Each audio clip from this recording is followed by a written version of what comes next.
Ma fiancée m'a faussement accusé afin que je sois arrêté. Elle a ricané. Amuse-toi bien en prison, perdant. Ce qu'elle ne savait pas, c'est que mon seul appel téléphonique a été pour mon père, le chef de la police. Il est entré au commissariat et a demandé à l'officier. Pourriez-vous m'expliquer pourquoi mon fils est menotté?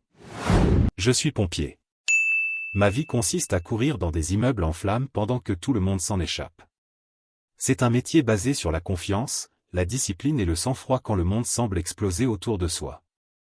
Je croyais que ma relation avec ma fiancée, Jessica, reposait sur les mêmes principes. Mais en réalité, elle reposait sur de l'essence et elle attendait seulement le bon moment pour craquer l'allumette. L'incendie a commencé hier soir. Nous avons eu une dispute. La même qui traînait depuis des mois, l'argent. Plus précisément, la manière dont elle dépensait mon argent. Je ne suis pas riche, mais je suis responsable.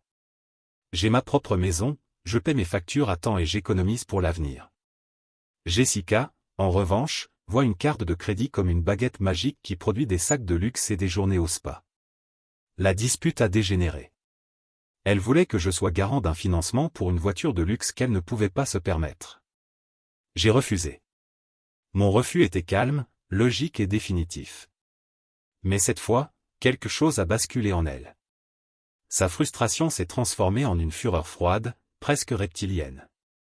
Elle a commencé à hurler, m'accusant d'être contrôlant et radin. Puis, elle a fait quelque chose qui a tout changé. Elle a saisi un lourd vase en verre, cadeau de ma grand-mère décédée, et l'a lancé contre le mur, le réduisant en 1000 morceaux.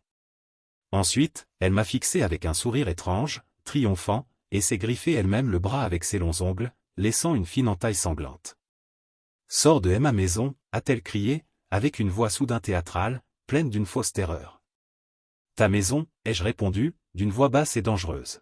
« Jessica, cette maison est la mienne. »« Pas pour longtemps » a-t-elle sifflé. Puis elle a pris son téléphone et a appelé la police. Je suis resté figé d'incrédulité en l'écoutant offrir à l'opérateur une performance digne d'un Oscar. Elle affirmait que j'étais devenu violent, que j'avais lancé le vase sur elle et qu'elle craignait pour sa vie. C'était un mensonge si audacieux, si éloigné de la réalité, que mon cerveau avait du mal à le traiter. Quand les policiers sont arrivés, 2 agents en uniforme, ils ont trouvé une femme en larmes, hystérique, avec une égratignure sur le bras et un vase brisé au sol. En face d'elle, ils ont vu moi, un homme 2 fois plus grand qu'elle, immobile et silencieux. Dans ces situations, le protocole prime. Ils ne voient pas le contexte, seulement un risque potentiel. Ils nous ont séparés, ont écouté sa version, puis sont venus vers moi. Pendant qu'il me passait les menottes, Jessica est sortie sur le balcon. Ses larmes avaient déjà disparu, remplacées par ce même sourire froid et victorieux. Elle s'est approchée alors que l'officier me conduisait à la voiture de police et m'a murmuré, juste pour moi.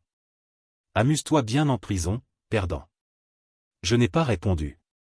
Je me suis contenté de la regarder. Je l'ai laissé savourer son moment. Je l'ai laissé croire qu'elle avait gagné. Au commissariat, on m'a conduit dans une petite salle stérile de triage. On m'a retiré mes lacets et ma ceinture.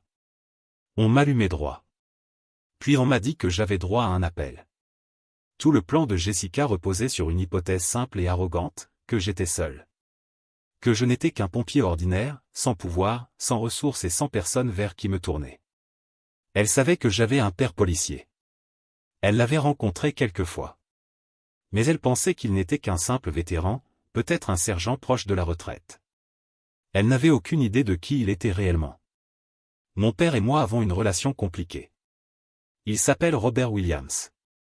Moi, je m'appelle Matt Carter. À mes 18 ans, j'ai adopté le nom de famille de ma mère. Je l'ai fait parce que je voulais construire ma vie selon mes propres choix, sans vivre dans l'ombre de mon père, le chef de la police de toute la métropole, respecté, puissant et parfois intimidant. J'ai pris le téléphone. Je n'ai pas appelé un avocat. J'ai appelé mon père. Mise à jour 1. L'heure que j'ai passée dans cette cellule m'a semblé une éternité. C'était une boîte froide en béton qui sentait l'eau de javel et le regret. Je n'avais pas peur. Je suis pompier. J'ai déjà affronté des endroits bien plus dangereux. Mais je ressentais une profonde sensation de violation.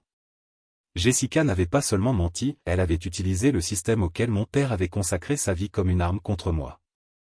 J'ai entendu la lourde porte d'acier au bout du couloir s'ouvrir avec un bourdonnement. Des pas fermes et déterminés résonnaient dans le couloir. Ce n'étaient pas les pas traînants d'un avocat commis d'office. C'étaient des pas d'autorité. Ils se sont arrêtés devant ma cellule. Un instant plus tard, le petit guichet grillagé de la porte s'est rempli du visage du policier qui m'avait arrêté, le jeune qui m'avait conduit jusqu'à la voiture. Son visage était livide, et il semblait profondément nerveux. Il s'est débattu avec les clés, a ouvert la porte et a dit, d'une voix presque un ton plus aigu que sur ma véranda. « Monsieur Carter, vous êtes libre de partir. Il y a quelqu'un ici pour vous voir. » J'ai quitté la cellule et descendu le couloir. Au milieu du hall principal animé du commissariat se trouvait mon père. Il n'était pas en uniforme, mais en costume sombre simple. Pourtant, il aurait tout aussi bien pu porter des étoiles de général. Tout le commissariat semblait tourner autour de lui. Les agents se tenaient plus droits, parlaient plus bas. L'air était lourd de déférence. Il m'a vu, et les traits durs de son visage se sont adoucis une fraction de seconde. Il s'est approché et a posé la main sur mon épaule. « Ça va, fiston ?» demanda-t-il à voix basse. « Ça va, papa ?» ai-je répondu. Il a hoché la tête, puis s'est tourné vers le sergent de service, un homme qui paraissait au bord de l'infarctus. Mon père n'a pas haussé la voix. Il n'en avait pas besoin. Son autorité silencieuse était plus intimidante que n'importe quel cri. « Sergent Miller » commença-t-il, la voix calme et maîtrisée. « Je viens de revoir le rapport préliminaire sur l'arrestation de mon fils, Matt Carter. Il semble qu'il manque une partie essentielle, où vos officiers ont-ils consigné la position des éclats de verre du vase qu'il aurait soi-disant lancé? Était-il à l'intérieur du point d'impact sur le mur ou à l'extérieur? » Le sergent a bégayé. « Je ne sais pas, chef. Je devrais vérifier le rapport complet. » « Alors vérifiez, » dit mon père, toujours serein. « Parce qu'un objet lancé contre un mur éclate et tombe à l'intérieur. Un objet brisé contre un mur éclate et tombe à l'extérieur. C'est de la physique de base. J'aimerais penser que vos agents n'ont pas ignoré une preuve aussi fondamentale. » Puis, il s'est tourné vers le jeune policier qui tentait de se cacher derrière un dossier. « Officier Jennings, » dit-il en lisant le badge. « Mon fils n'a pas d'antécédent de violence. La plaignante, sa fiancée, n'a pas non plus d'antécédent d'appel pour violence domestique. Vous aviez deux versions contradictoires. Quelle preuve spécifique et convaincante vous a poussé à procéder à une arrestation, au lieu de simplement séparer les deux parties pour la nuit? Monsieur. Balbutia le policier, désormais en sueur. La plaignante avait une blessure visible, une égratignure au bras.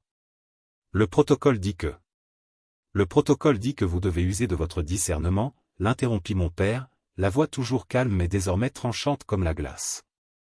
Il dit aussi qu'une enquête complète est obligatoire. Avez-vous, par exemple, examiné les ongles de la plaignante pour y chercher de la peau ou du sang de mon fils, afin de corroborer son récit selon lequel il l'aurait agrippé? Ou avez-vous simplement cru la parole d'une actrice hystérique et menotté un pompier? Il a laissé la question flotter dans l'air.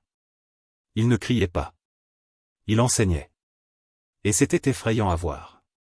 Il n'abusait pas de son pouvoir. Il exigeait que le travail soit fait avec la compétence et l'intégrité qu'il attendait de tous les officiers sous son commandement. Il n'utilisait pas son autorité pour clore l'affaire, mais pour garantir qu'elle soit examinée à travers le prisme le plus rigoureux du corps de police. Puis, il s'est tourné vers moi. « Rentre chez toi, Matt. J'ai déjà confié l'affaire au détective Harding, de l'unité des violences domestiques. C'est le meilleur que nous ayons. Il prendra contact demain. Ne parle pas à Jessica. Ne va pas la voir. Laisse le système faire son travail. » J'ai quitté ce commissariat en homme libre. En sortant dans la nuit pluvieuse, mon téléphone a vibré. C'était un message de Jessica. « Je vois que tu es déjà sorti. Ne crois pas que c'est fini. Demain je demanderai une ordonnance restrictive d'urgence. La maison est à moi. Tu n'y remettras jamais les pieds. » Je n'ai pas répondu. Je suis simplement monté dans ma voiture et j'ai conduit. Mais je ne rentrais pas à la maison. Pas encore. J'allais chez mon avocat. Jessica pensait que c'était une simple dispute domestique. Elle n'avait aucune idée que cela allait devenir une guerre. Mise à jour 2. Les jours qui ont suivi ma libération furent un tourbillon d'actions stratégiques et décisives. Jessica croyait avoir l'avantage. Elle pensait contrôler le récit. Ce qu'elle ignorait, c'est que, pendant qu'elle préparait son prochain coup, l'intervention silencieuse de mon père avait déjà renversé tout l'échiquier contre elle. La première chose que j'ai faite fut de rencontrer mon avocat. Je lui ai expliqué toute la situation, y compris l'implication de mon père. Lui, un homme sagace et pragmatique, a immédiatement compris le nouveau contexte. Ça change tout, dit-il. La seule arme de Jessica était la menace d'une accusation pénale publique et désastreuse. Cette arme n'existe plus. Maintenant, nous pouvons passer à l'attaque. Il a aussitôt déposé une requête d'urgence auprès du tribunal de la famille. Non seulement nous avons nié ces accusations, mais nous l'avons accusé de poursuites malveillantes et d'abus de procédure. Nous avons joint une déclaration sous serment de ma part, détaillant les événements réels de cette nuit-là, y compris le fait qu'elle-même avait brisé le vase. Nous avons demandé au tribunal de rejeter sa demande d'ordonnance restrictive et, au contraire, d'en accorder une en ma faveur, me déclarant seul résident légal de ma propre maison. Pendant que la procédure judiciaire avançait et que les avocats s'occupaient des documents, le détective Harding lançait son enquête. Harding était une légende dans le département, un homme silencieux, méticuleux, capable de sentir un mensonge à des kilomètres. Non seulement il a démonté le témoignage de Jessica, mais il l'a réduit en miettes. Il a commencé par les preuves physiques, exactement comme mon père l'avait prévu. Les photos de la scène montraient clairement que la majorité des éclats du vase étaient au sol, à l'extérieur du point d'impact sur le mur, ce qui correspondait à un objet projeté contre le mur, et non lancé de moi vers elle. Puis, il a analysé la blessure. L'égratignure sur son bras était fine et droite, exactement comme une marque auto-infligée par un ongle. Aucun hématome, aucun signe de lutte. Comme mon père l'avait suggéré, il a également obtenu un mandat pour vérifier ses relevés téléphoniques. Il y trouva une série de messages envoyés la semaine précédant l'incident à sa meilleure amie. Il ne signera pas le prêt. Je suis tellement fatigué de lui. Ne t'inquiète pas, j'ai un plan. Un plan pour obtenir tout ce que je mérite. S'il ne me donne pas la vie que je veux, je vais devoir la prendre moi-même. C'était un trésor de préméditation. Mais le coup de grâce est venu d'une source inattendue, ma voisine âgée, Madame Gable. Dans le cadre de son enquête minutieuse, Harding a interrogé le voisinage. Elle a raconté qu'elle était assise sur sa véranda ce soir-là et avait entendu notre dispute par la fenêtre ouverte. Elle a dit avoir entendu Jessica crier et des objets se briser. Mais ensuite, elle a mentionné quelque chose de crucial, après le bruit du verre cassé, la voix de Jessica avait changé. Elle était passée de cris de rage à un étrange sanglot théâtral. Ça ne sonnait pas vrai. On aurait dit qu'elle répétait une pièce, expliqua Madame Gable. La dernière pièce de preuve fut l'arrogance même de Jessica. Convaincue d'avoir le contrôle, elle avait déjà contacté une agente immobilière pour évaluer ma maison. Mais l'agente, troublée par la situation, avait aussitôt pris contact avec mon avocat et lui avait transmis l'échange de mai. Dans ses messages, Jessica affirmait avec assurance qu'elle aurait la possession exclusive de la propriété en quelques jours et qu'elle voulait la mettre en vente au plus vite. Les preuves contre elle n'étaient plus seulement suspectes. C'était une montagne. Un dossier détaillé et documenté d'une conspiration visant à m'accuser faussement, à m'évincer de ma propre maison et à liquider mon principal bien. Le juge du tribunal de la famille, en recevant notre requête et un résumé préliminaire de l'enquête policière, a fait exactement ce que nous espérions, il a rejeté sa demande d'ordonnance restrictive contre moi et en a accordé une contre elle. Jessica fut légalement interdite de s'approcher à moins de 150 mètres de moi ou de ma maison. Le jour où cette ordonnance fut délivrée fut celui où elle comprit qu'elle avait perdu. Elle avait tenté de m'expulser de ma propre maison. Au lieu de cela, elle en fut légalement exilée.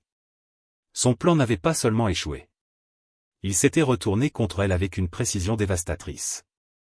Elle n'était plus l'accusatrice. Elle était désormais la cible d'une enquête criminelle. Mise à jour finale. Cela fait 4 mois depuis que ma vie a failli être détruite par un mensonge. Aujourd'hui, ce chapitre est officiellement et brutalement clos. Le système judiciaire, lorsqu'il est dûment motivé, peut devenir d'une efficacité redoutable. La procédure pénale contre Jessica a avancé avec une rapidité impressionnante.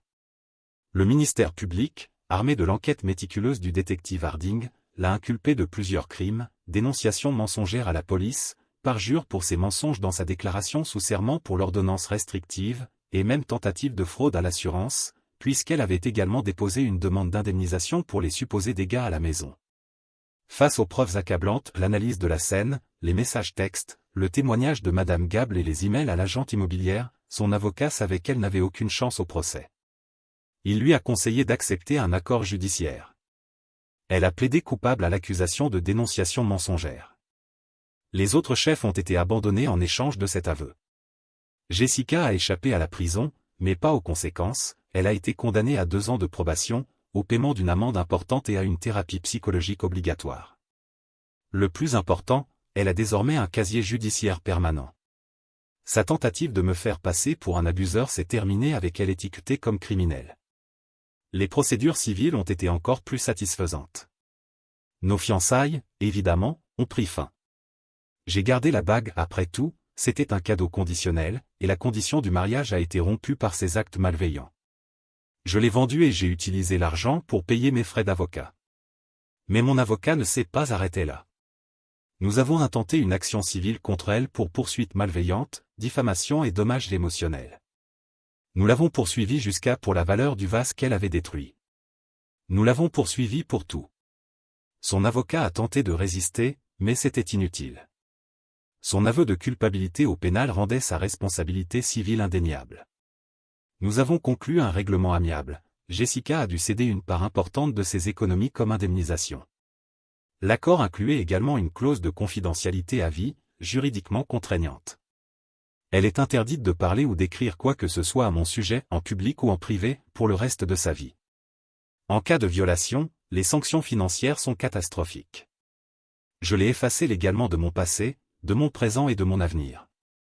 La dernière nouvelle que j'ai eue est que la vie de Jessica est en ruine. Son casier judiciaire l'empêche de trouver un bon emploi. Ses amis, horrifiés par ce qu'elle a fait, l'ont abandonnée. Elle est fauchée, déshonorée et seule. Elle a tenté de prendre ma maison et au final, elle a tout perdu. Quant à moi, je guéris. L'expérience a laissé des cicatrices, mais elle a aussi forgé quelque chose de nouveau. Ma relation avec mon père a été complètement transformée. Les 5 années de silence orgueilleux entre nous ont disparu, consumées par le feu de cette crise. Aujourd'hui, nous parlons chaque semaine. Nous allons ensemble voir des matchs de baseball. Il vient dîner chez moi.